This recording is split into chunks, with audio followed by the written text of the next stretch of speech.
Alright, it's time for a measure by measure breakdown of Shout Little Lulie as learned from Mr. Billy Strings. And this is a version he picked up from none other than the Dr. Ralph Stanley. This has got some great little techniques bundled into it. The two interesting little techniques I was talking about, we have some what I call whamming, just some nice strums in there to accent the tune, and then we also have some people call a brush or a rake.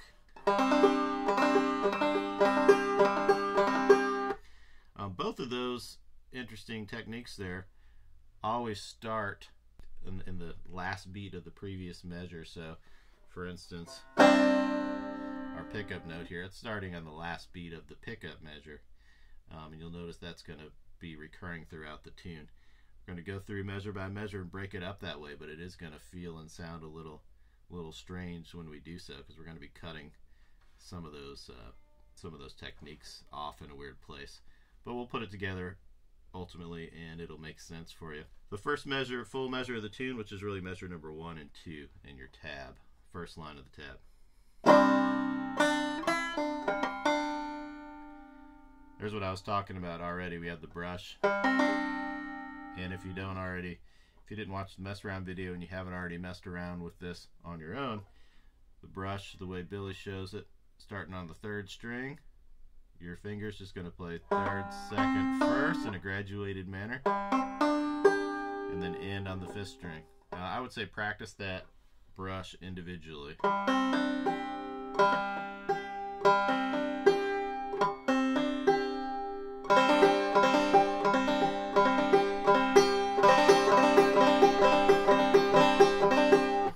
And then go ahead and work on integrating it into the tune. For now, when we break these measures down nice and slowly, we're just going to stop in the middle of that brush. It's going to be a little awkward for now.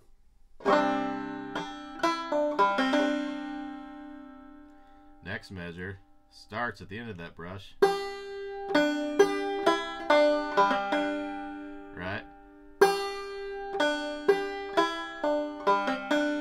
4th measure.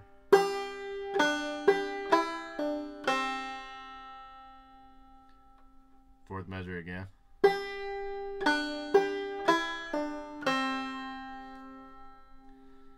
Now let me go ahead and play you those first 4 measures all together so you can hear that brush or that little lick, the round peak lick there in context.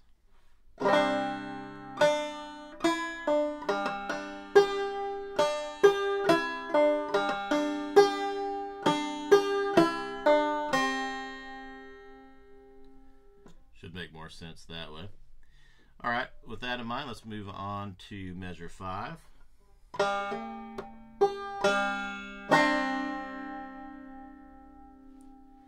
And here we've got just a basic boom chicka with a phantom stroke. Boom, boom. And at this point, when we get to the last beat of this measure, you'll notice we are just repeating everything we've done up to this point. We're just going to repeat it until we get to the very end. So the 6th measure, which is really starting this phrase that is the 6th measure, really starts on the final beat of the previous measure.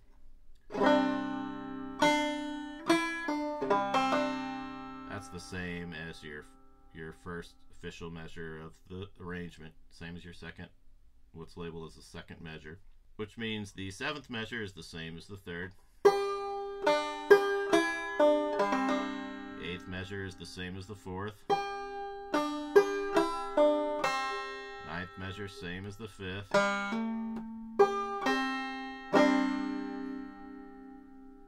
And you see we hit that final stroke on the final beat of the 9th measure, the first ending. That takes us back. We repeat back to the A part. So that's our pickup note there.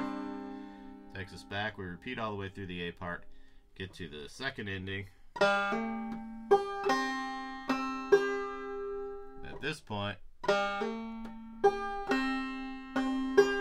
only difference is that last little boom chicka. So we're just going to hit just doing a refined boom chicka strum on the 2nd string open. Boom chicka. So that 10th measure, the 2nd ending.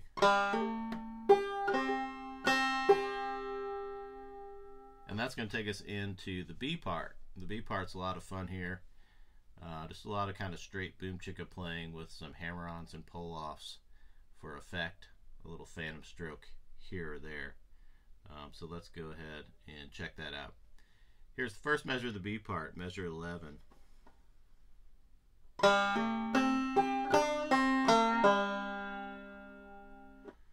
Boom, chicka, boom, boom. Almost all of the B part is going to be happening just on the open strings and on the second frets of the second and third string. We're also going to catch this note up here. We're going to do some hammering on to the fourth fret of the second string as well.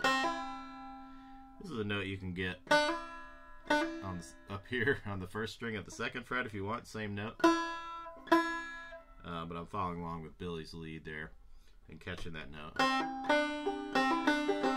down here on the fourth fret, second string. So keep that in mind, and it'll kind of simplify things for you as we work through this B part. So once again, the 11th measure.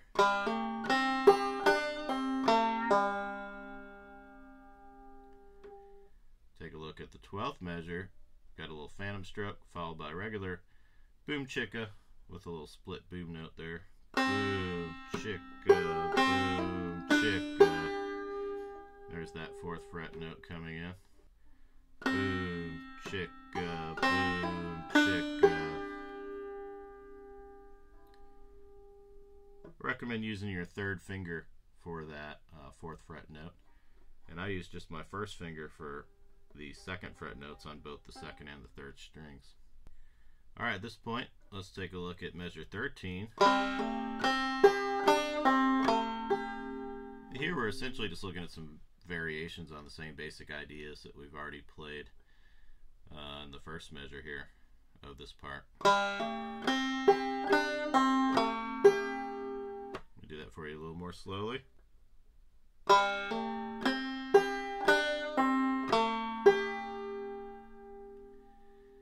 Should be pretty straightforward. Let's take a look at measure 14.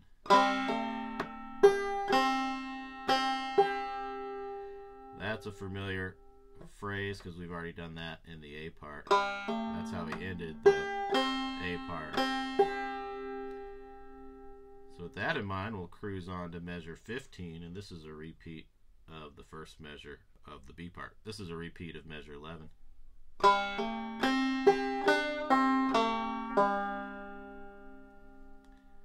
Measure 16 is just a repeat of measure 12.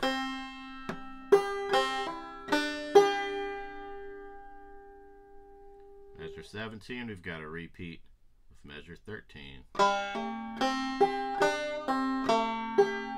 our B part essentially just repeats itself before the actual repeat sign. It's just got a lot of repeat phrases. Our final measure here in the B part, measure 18.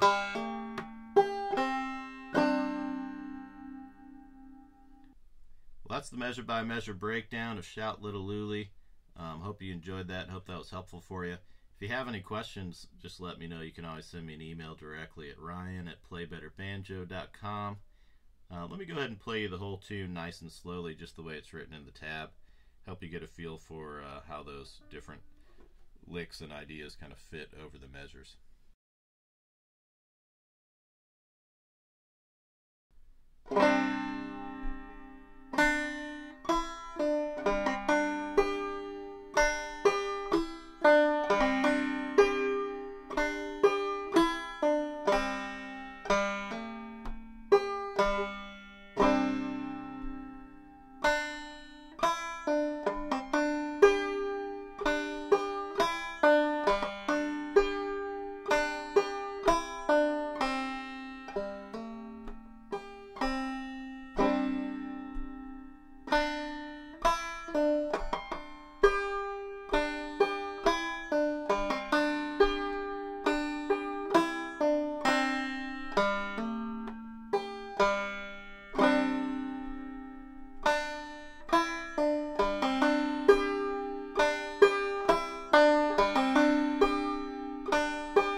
B part.